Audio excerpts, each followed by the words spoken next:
Is Russia under EU sanctions? Well, as we know that the European Union imposed sanctions against Russia in response to the Russian invasion of Ukraine, but the loopholes raise doubts whether these are working or not.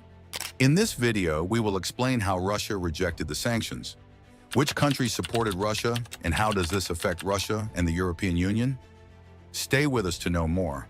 Since the start of Russia's full-scale invasion of Ukraine on 24 February 2022, the EU has imposed massive and unprecedented sanctions against Russia. These sanctions come on top of the measures already imposed on Russia since 2014 following the annexation of Crimea and the lack of implementation of the Minsk agreements. The sanctions include targeted restrictive measures, individual sanctions, economic sanctions, diplomatic measures, and visa measures. The economic sanctions are intended to impose severe consequences on Russia for its actions, while also effectively preventing Russia from continuing its assault. Individual sanctions target individuals who support, finance, or carry out actions that undermine Ukraine's territorial integrity, sovereignty, and independence, as well as those who gain from such actions. Let's figure out about the sanctions set by EU, which includes travel bans applicable to almost 1,800 individuals and entities, including Russian officials, elites, and propagandists, including Russian President Vladimir Putin, commanders of the Wagner Group, as well as associated entities. Measures blocking access to Russia's central bank reserve holdings, 300 billion. A ban on transactions with certain Russian state-owned military-industrial enterprises and disconnection of 10 leading Russian financial institutions, including Russia's largest bank.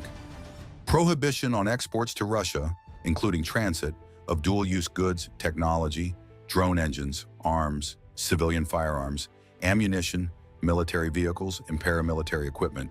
A ban on certain exports in the aviation, maritime, and technology sectors. Closure of EU airspace, seaports, and roads to Russian aircraft, vessels, and transport. Suspension of the broadcasting activities of several Russian state-owned media outlets.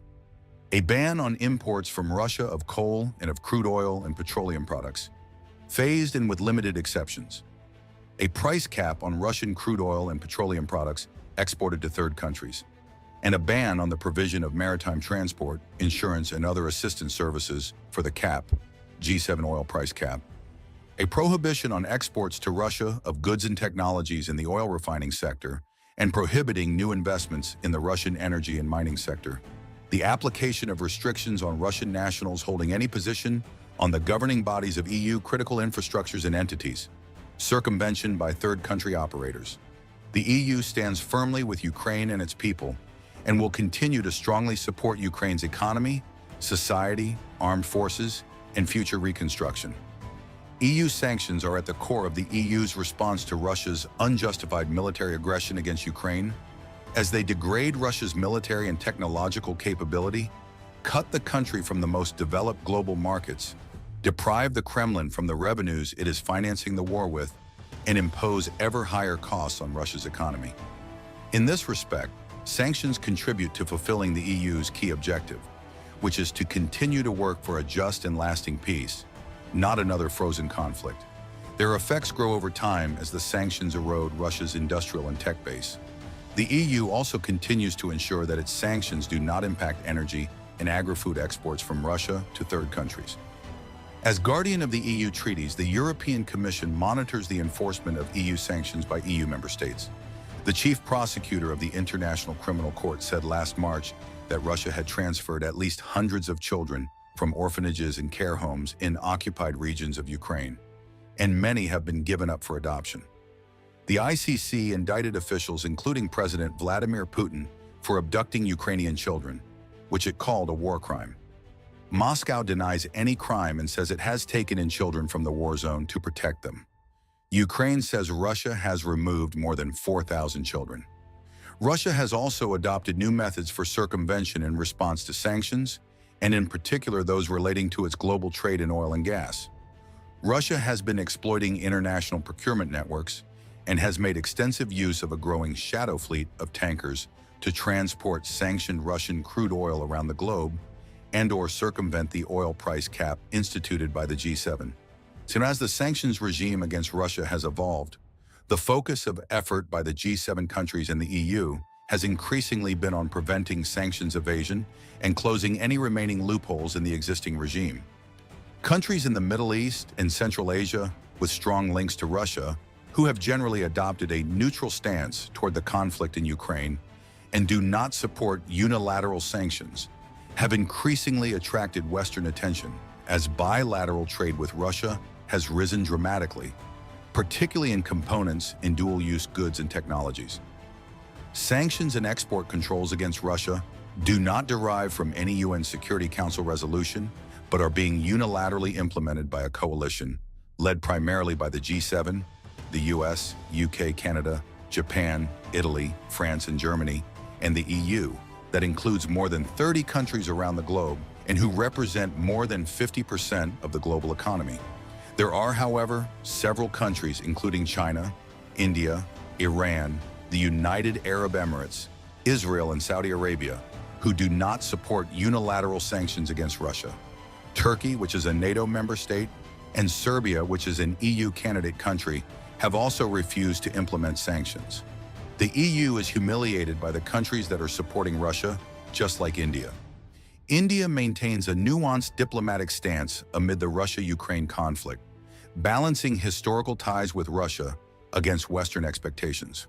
Despite global pressures and the imposition of sanctions on Russia, India has continued its strategic partnership with Russia, especially in oil imports and military collaboration.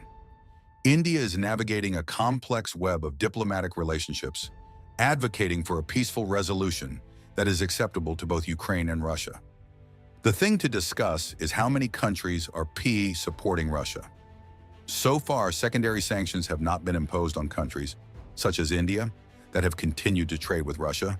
However, the U.S. sanctions have been in place for several years, many derived from UN sanctions measures in place since 2006, and which all UN member states, including Russia, are obliged to observe. Since early 2023, however, sanctions have been imposed on North Korea for providing ammunition and ballistic missiles to Russia for use in Ukraine.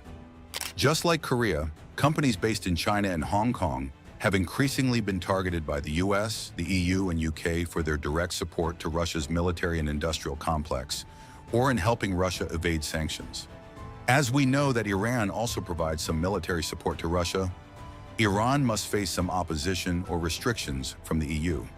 October 2022, sanctions have also been imposed in response to Iran's military support to Russia, specifically the transfer to Russia of Iranian unmanned aerial vehicles, which have been used to target Ukrainian civilian and critical national infrastructure.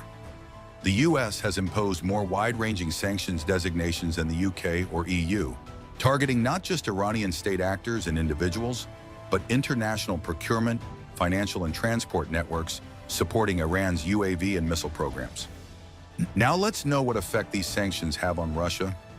Basically, the Russian ruble has had a period of turbulence since Russia invaded Ukraine in February 2022, dropping to a record low of 150 rubles to $1 and $2 weeks after the start of the war, before recovering sharply. The recovery was due to strict capital controls imposed by the Russian central bank, which limited the flow of money out of the country, but also to the increase in oil and gas prices, which raised export revenues.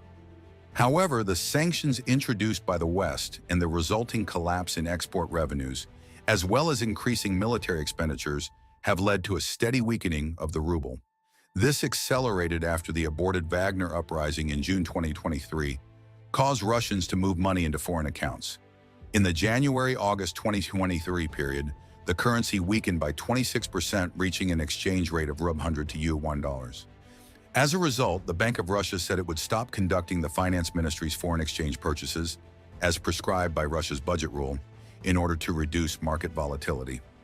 Western sanctions against Russia have fallen short due to inconsistent implementation and Moscow's ability to find alternative supply lines. The main question is, can Europe survive without Russia? It's because Europe has rapidly distanced itself from Russia's energy commodities.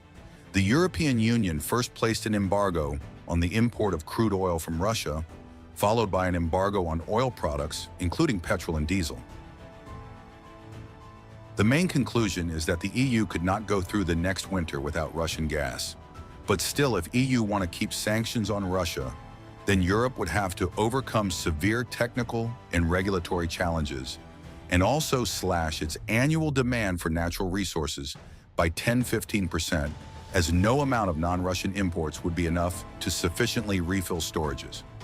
If you found it informative, kindly subscribe to my channel and press the bell icon. Thanks for watching.